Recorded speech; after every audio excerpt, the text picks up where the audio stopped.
Ugh, goodness only knows what kind of lies Meghan told Harry to try to alienate him from her family from the very beginning. Doria knows way too much. I am sure they are partners in this conspiracy.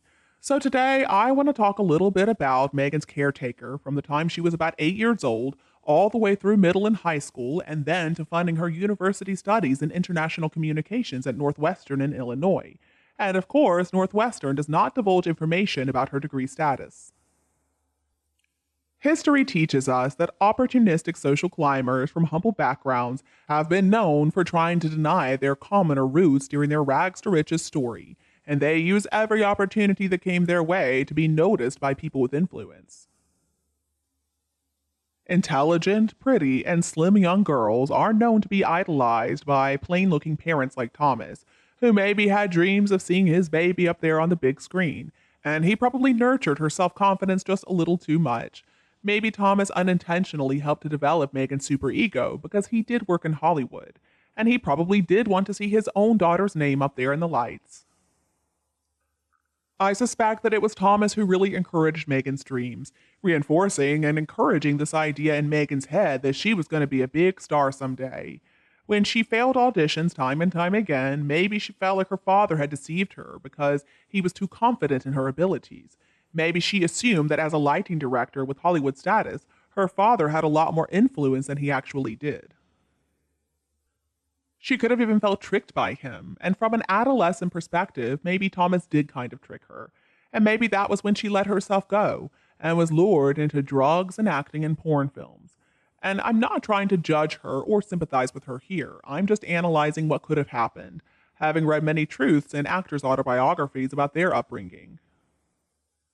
The truth is, a parent needs to be very aware of nurturing and nursing their child's ego, which is incredibly fragile, actually.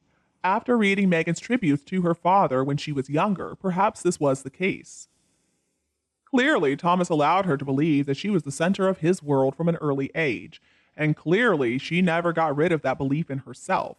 So, when her father lost all his money when he went bankrupt after becoming work redundant, even if it was thanks to Meghan's supergluing lawsuit, perhaps she felt embarrassed and so she wanted to disassociate herself from him while working on TV, even though he was the one who paid her actor's equity membership. And of course, this is all speculation on my part, but I can understand how easy it would be to turn this child into a narcissistic social climber by idolizing them and overinflating their ego, to the point that the child, Meghan, becomes so self absorbed and believes she is better than the family that raised her. And she decides she needs to mix with a group that she considers to be of a higher status, socially unrelatable to her own family, and so then she avoids any interaction or relationship with her family whatsoever by making up some kind of story like that she was abused as a child. She wants to avoid confrontation, and we know that would expose the true Meghan. And I'm not trying to be harsh on Thomas or his family for his apparent proactive protection of Meghan, but instead I do feel some empathy for him, considering the way that he was treated as a result of being kind to her. Which, after all he did for her, how dare she treat him like that? So cruel and so abusive. Meghan is estranged from most of her family, and that's her own choice. Her father, her half brother, her half sister, they have begged her to come visit because their father does not have a lot of time left.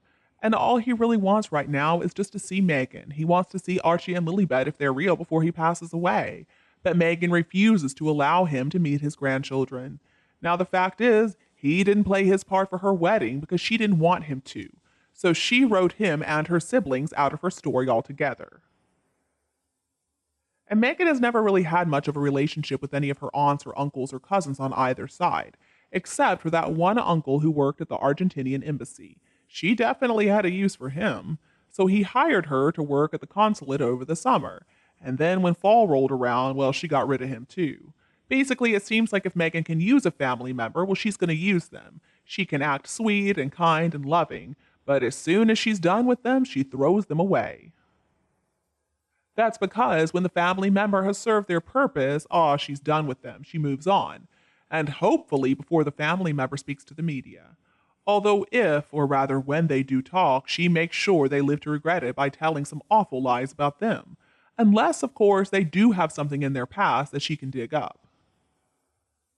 And it seems like Meghan's mother, Doria, is more than happy to play by Meghan's rules. She remains quiet, she doesn't give interviews, she's not going to trade on Meghan's celebrity status, she shows a lot of respect to her daughter, and she's thankful for whatever crumbs Meghan passes her way. Basically, Doria obeys Meghan's every command. If Meghan says jump, Doria's going to say how high. So Doria gets to spend some time with her, for now at least. And as for why Harry isn't doing anything to encourage Meghan to make peace with her father and siblings, well, I'm afraid there's not much that he could do, even if he wanted to. You see, when Meghan digs her heels in about something, there is no way to change her mind, and he knows to get out of there or she's going to take out her anger on him. Now, reportedly, when Meghan got all upset about her father's interview, Harry tried to call Thomas before the wedding, and he left some really angry messages for him while Thomas was in the hospital. I don't believe that either Harry or Meghan has talked with her family since then. Goodness only knows what kind of story she has told him about them. Anyway, we don't really need to know all the details. What we do know is that Meghan has cut them off completely. And if she doesn't have a use for somebody, or she believes they might further her plan somewhere down the line, then she's going to erase them from her life. That is what it means to be Markled. And let's get real, Harry doesn't care about Meghan's family. When asked about it, he says, I don't give them a second thought, or any thought for that matter. They're part of a dysfunctional family that even exceeds mine in depravity. Her father won $850,000 in lottery once upon a time, and he wasted it all on himself. And we already know that Doria either spent time in prison or she was about to. So the sisters are jealous of Meghan's success, is what Harry would claim. Both of us have washed our hands clean of them. They've probably even taught Archofficial, if he's real, to say something like, oh, they're not my family. Even if Harry tried to have Meghan make up with her father, she wouldn't listen. She's only going to do what she wants to do. And making peace with her father does not suit her agenda.